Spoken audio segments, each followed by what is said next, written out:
So if we look at the future, there's two ways to think about it. One is to say, well, what is it that's going to happen, and try to work out the directions of the future.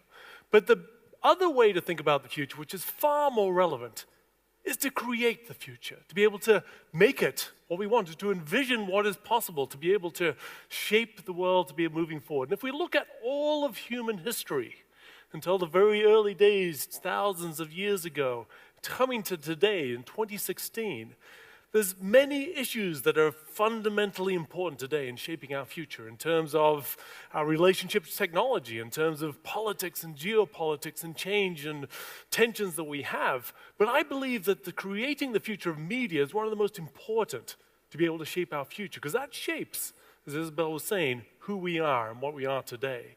You know, we are media animals. That is what a human is that we look for and we seek messages, information, and we've discovered just over the last 10 years through social networks quite how deeply we want media, how we look more and more of our attention is taken.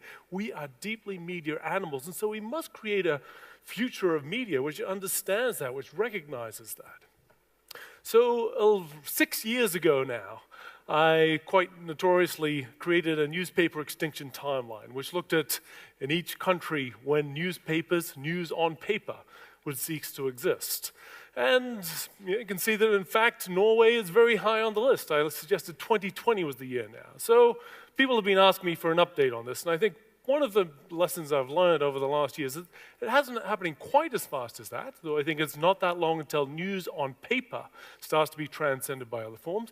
But for many of those other countries further out, we're seeing that in many developed countries, in India, China, and South America, and so on, we're seeing that, in fact, news on paper has a shorter and shorter lifestyle. But that's not important. That's not the issue. News on paper is just one way in which we have had our news and media in the past. If we're looking to the future, we need to look at the future of news. Where is that? Where is that going? And irrespective, yes, there might be some paper. There will be more and more digital forms. There will be more and more other ways in which we will take on our news. But what we need to think about is looking beyond the boundaries. So James Cass says that finite players play within boundaries. Infinite players play with boundaries, and that is what we must do in media, is go beyond those boundaries of, for example, paper and digital and broadcast and so on, to be able to think, well, how is it that we can play with the boundaries to be able to shape something beyond that? Looking at news, looking at entertainment, looking at education, which is a fundamentally important part of this as well, the shaping the future of news moving forward. So what I want to do quickly this morning is look first of all to a vision. Because if we want to create the future, we want to know where it is we are going. What does that look like, so that we know whether we're on the right path? To be able to look at how value is created in that world. Look at the nature of intelligence, human intelligence and machine intelligence. Look at platforms, as we've already heard this morning, a fundamentally important part of where media is going. Look at just a few of the many opportunities for media, and finally the leadership that are required to be able to create the future of media. So if we begin by looking at the vision, what we might have moving forward, there's many elements of that. And part of it, as we've seen, that humans, we have an insatiable desire for media. And already we're starting to see that if you add up all of the media we consume, it takes all of our waking hours, because we are multi-channeling. We're using our phones at the same time as televisions with something on paper in our lap. We have media coming in at all times, and our human desire for media is insatiable. But at the same time, we are seeing this rise of what we can think of this media economy. Arguably, the entire economy is becoming based on media, the creation of messages, the flow of messages, and where they are going.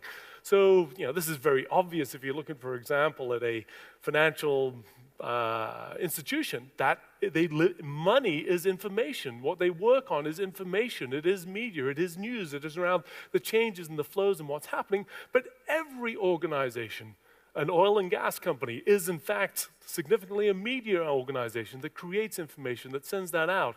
If we look at the capabilities, we've moved beyond mining and the agriculture to physical goods, and where all of the growth is happening as the economy doubles in size is largely from media and how we understand it. So the capabilities we have need to be able to build that. If we look at, again, the vision of what we can create, the reality is we can begin to see, have our eyes to touch and see what is happening, everything, everywhere, all the time. Marshall McLuhan said that media is an extension of our senses. We can see everywhere where there is a mobile phone, everywhere on the planet, everywhere where there is somewhere to listen, we can see that. So if we look at the vision, one of the most important parts is that we have a successful transition for the existing media organizations for today, for the news organizations, for the agencies, for companies which are increasingly brands, which are media organizations themselves. We need to understand, how do we move from what we have been to what we have done? And that vision includes that we get to those successful transitions.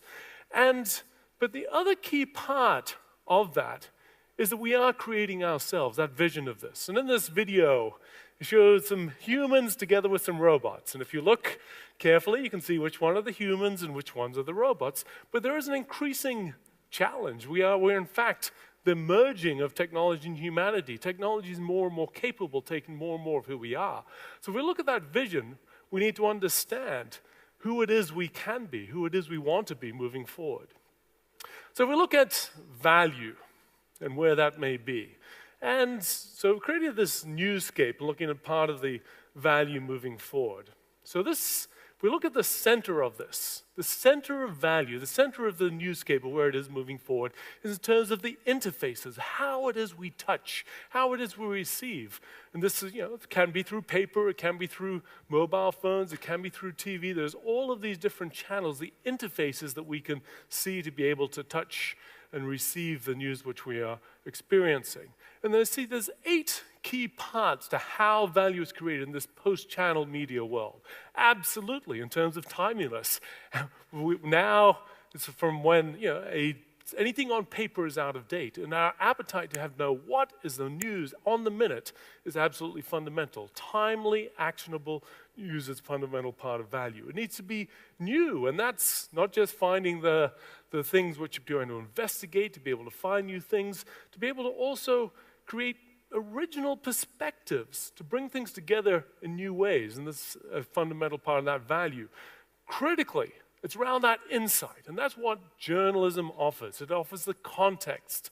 It gives perspective. It enables to analyze, to be able to provide this ways in which we can understand things. Design is fundamental. So this is something where we can have more and more interfaces, more and more ways of working with that. This is how tactile it is, how it is we can interact with. So design is becoming a fundamental part. It's not just the content itself, but how it's engaged. Reputation. So a powerful brand, Aftenposten, for example, that gives you a reputation, but there are still new brands which are gaining reputation. But this makes it more efficient to be able to take information. Community is a fundamental part of value, being able to connect people, to find what it is that's common between them, to be able to create media which is relevant to all of those people, and to be able to filter that so that what is relevant to you, to the individual, can be created across not just a single news or media organization, but across many news and media organizations, and making that relevant to the individual, relevant to the organizations, to the decisions they need to make. And so more and more, so this is actually just a screenshot from a website showing just some of the ways in which we can start to interface with interaction with these kinds of things in new ways. So I believe that in the last 20 years, one of the most important things is how technology has enabled our creativity. And this video was created by a woman at a film studio, and with a little help from her friends, and she won the Academy Award for student work. And so this is where the incredible power of what we can do as individuals enabled by a little technology, in terms of music, in terms of design, in terms of creating, in terms of images. The individual now has the capability to do that. Music production can be done by anybody, anywhere, and the same level of professionally. So we are enabling this creativity of people around the world, meaning that if we are looking For the best media, we must bring together the professionals who have the expertise and the depth and the context with the amateurs, with all of us, with the many that are enabled by technology to create possible things. But in addition to this, we have the rise of technology is creating the automation of journalism, in fact, of music creation, often of art creation. So seeing this capability where news stories are often being written by what are called robot journalists. So where content is going, we have professionals, we have crowds, the many, and we have algorithms, and together they are creating this possibility. So we need to experiment with the boundaries between this. What are the ways we can bring these together in new ways to be able to create value? So intelligence is about human intelligence, but it's also around machine intelligence. And one of the things which many people will tell you is that as we are immersed in the media world, our brains are changing. And Nicholas Carr, for example, in his book called The Shallows, says that our thinking is becoming shallow because we are getting distracted at every moment. And there is a case to make for that. But I certainly believe that while it is true that our brains are changing, we need to understand that, there is the potential for us to take in more, to be able to think more, to be able to understand more. But when we serve media to people, we need to understand that our brains are different. When we grew up, from when we had an iPhone when we were born, to those who are older, it becomes a very different world. So now we have the insight to be able to see an individual and see not just their age and their gender and their ethnicity, but also their mood, how they are thinking, and so that we can use that to respond. And Caroline, in a moment, will tell you a little more about this emotional engagement in media. So machine learning, which you've heard about, so you know that a computer beat the chess grandmaster at Go recently. This is a computer that is learning how to play the game Breakout. And the only instructions given is move this thing and get the highest score possible. And what it does is learning over time. After a couple of hours, it learns to be able to, when it goes in a particular place where the dot is coming down, it can bounce it back. But in a couple of hours longer, it's able to then learn that it can actually maneuver to get that little dot going around to be able to go on the side and actually start to move around on the top. So without any instructions, is able to use the data to be able to learn for itself. Now this is the power of machine learning, where if you give it sufficient data, and we have that data today, it's able to learn what is relevant to the individual, what it is that turns us on, what it is that changes our mind to be able to act, to be able to take things positively. So in all of this world, platforms are absolutely fundamental. And we've had all this morning already quite a few conversations around Facebook and other platforms. We need to understand platforms in order to be able to drive the future of media in a positive way, because platforms are becoming central to the economy. Now, it's worth understanding what a platform is. So this is a fundamental shift in how we think about business. In business in the old days used to be able to create a product and service and it would sell it.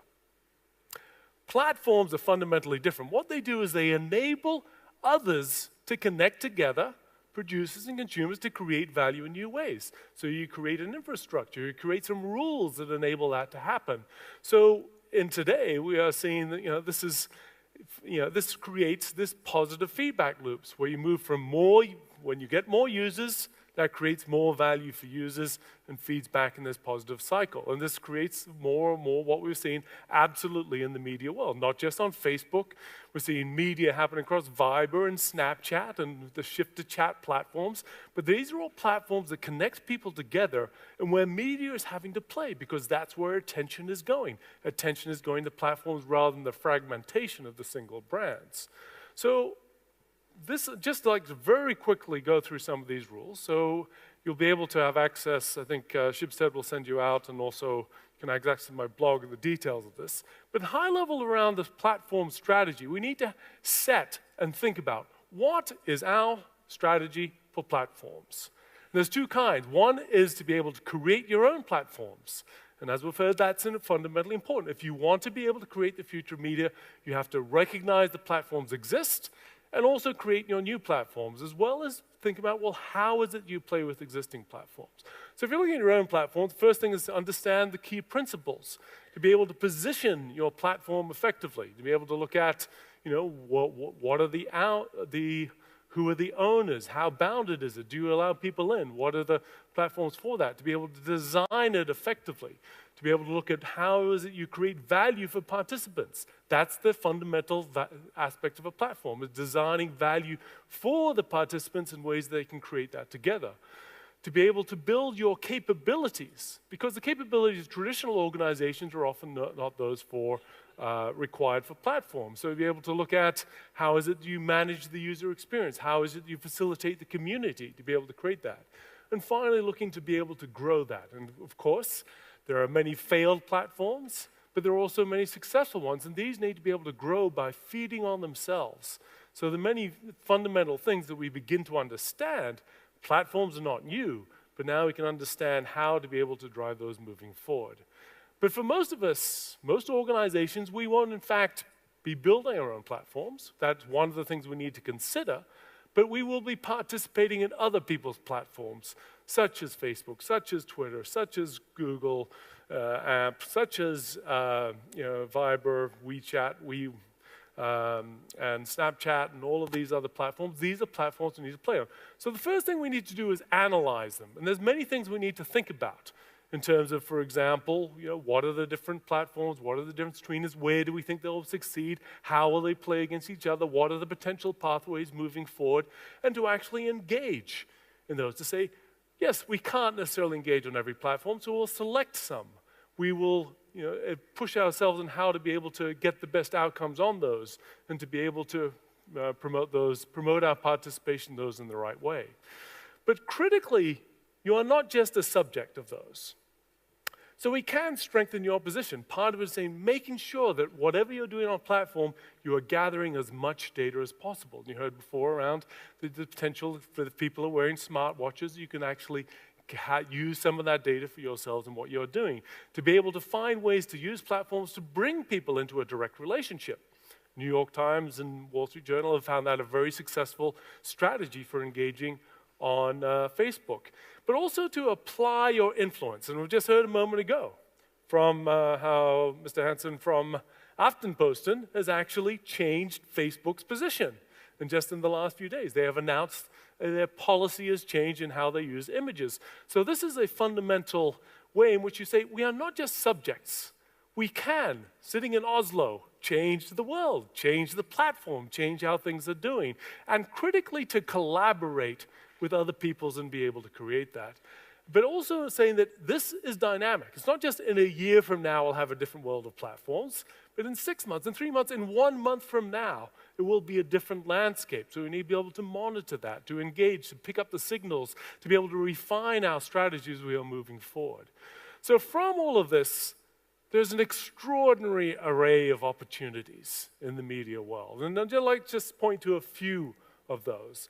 And one of the most important ones is building on your existing capabilities.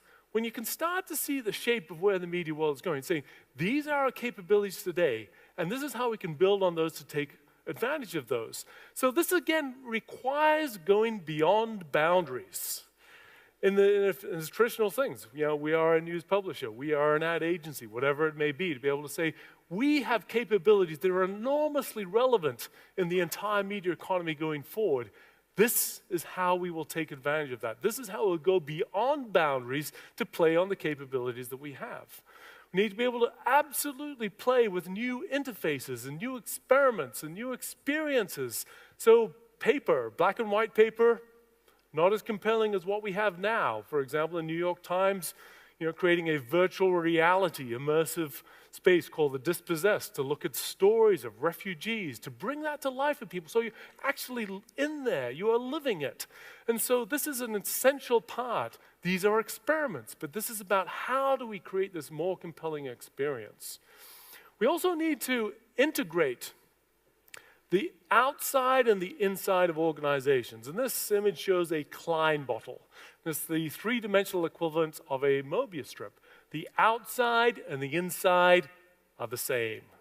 And that's, I think, an extraordinarily relevant metaphor for today. If we look at organizations, how is it that we create an organization where the internal communication, the internal media is exactly mirroring what is happening outside, building the transparency, building the flow of messages, so that your capabilities as media organizations, as agencies, as participants in that are absolutely helping brands, not just to do content marketing and branded content and so on, but to actually live what they are doing so that the messages that flow outside represent who they are.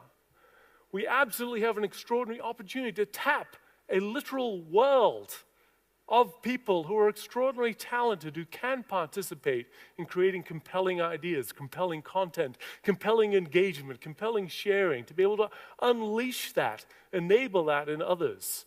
And certainly, there are massive opportunities to be able to create collaborative platforms. Piano Media in Slovakia brought together 9 publishers in one nation to be able to create a platform where a single subscriber could access all of the content across those publishers. More and more we're seeing there's other opportunities. I'm doing something with Pandora and Spotify, who are competitors, yet are collaborating to be able to go out and share with the world. So platforms, yes, Facebook's competing with Twitter, but you and the people in the Norwegian market, for example, can absolutely collaborate to be able to create more opportunities, create platforms where you can get that critical mass of value-creating interactions between producers and consumers, getting the scale. Single players is far harder. The collaboration and the opportunities for collaboration in the Norwegian market are phenomenal. So finally, if we look at leadership, because this does not happen by itself. If we want to create the future of media, that is not a spectator sport. That is something where you, working with others, need to be able to create that. If we look at the law of requisite variety, it tells us that if we are not as flexible as our environment, then we are simply subject to the winds of change. It is only if we are as flexible as our environment that we actually have the power to create the world, to be able to create the future. And that's very challenging given how dynamic the world is, but that's the issue which we need to do. So if we look at all of this, it is an experiment. There is no roadmap to be able to say this is exactly where the future of media is going. You need to be able to create that. For your individual organization, it is going to be a different answer. And one of the key issues is around the revenue models. How are they shifting? Heard from Brian earlier in some of the potential directions around that, but you need to experiment. There is no rule book which applies to you exactly. You can learn from others, absolutely, but you need to be able to create your own guidebook. And so if we look at the lean startup model, every startup entrepreneur will have read The Lean Startup by Eric Ries, and it describes a simple model. You come up with an idea, you put it into action, you test it, you learn from that, and you iterate and you change the result. And then making that as shorter and shorter as possible. Not just where you do a big experiment and a year later you decide whether it's worked or not, but where in the space of a day you can test an idea, see how people respond with that, and actually develop that. So this becomes a fundamentally important capability of every organization, the entire media ecosystem. So we look at what we need to do coming out of this, and I just point to 6 things that every participant should be doing. And the first is, you need to have a vision. If someone asks you, what do you want to create in the future of media, you should be able to have an answer. You need to be able to create your own vision, which is distinctive for your organizations, and able to communicate that, because that's part of the value of curating, is because others won't have that vision. If you can help provide that vision, that enables them, that provides a compelling direction, that allows you to collaborate. So it is critical that you have this vision moving forward. You need to be able to look at how it is you create and combine professionals, crowds, the many, and increasingly algorithms in creating and engaging compelling content. You need to be able to say, what are our capabilities today? What are we great at? What are we distinctive at? What are we world-class at? And what is it that we are going to build on as organizations and as individuals to be able to map your path and capability development moving forward? revenue is still highly uncertain, saying so you need to be able to experiment. And again, these are structured experiments. For every experiment, you should know what you want to learn. And if when you learn that, you will then be able to design the next experiment. And the reality is, again, there's different models in terms of how it is you can gain revenue, how it is you can design that and moving forward. But you have to find those answers for yourselves. You must have a platform strategy. And that may be simply, we're going to work with Facebook for distribution or in terms of things. But you need to be a clear strategy, why it is that you are using that. And it is dynamic so that you can adjust that platform strategy depending on the results moving forward. And you need to be bold. Because staying the same place in a changing world will not get you to where you want to go. You need to be able to push out the boundaries. And I think what I'm very excited to be in Norway, to be in Oslo, to participate in something by Schibsted, which is pushing out the boundaries. And I've been a judge on the International News Media Association Awards and seen many wonderful submissions from Schibsted and others around the world and seen some extraordinary things coming out of Norwegian market. So I've looked at the idea of the vision, where value is created, human and machine intelligence, platforms, some of the many opportunities moving forward, and finally, the leadership that is required to be able to create the future of media. And I think you'll agree with me, this is the dawn of a new era in media. And I invite you to create a compelling future for media in Norway. Thank you.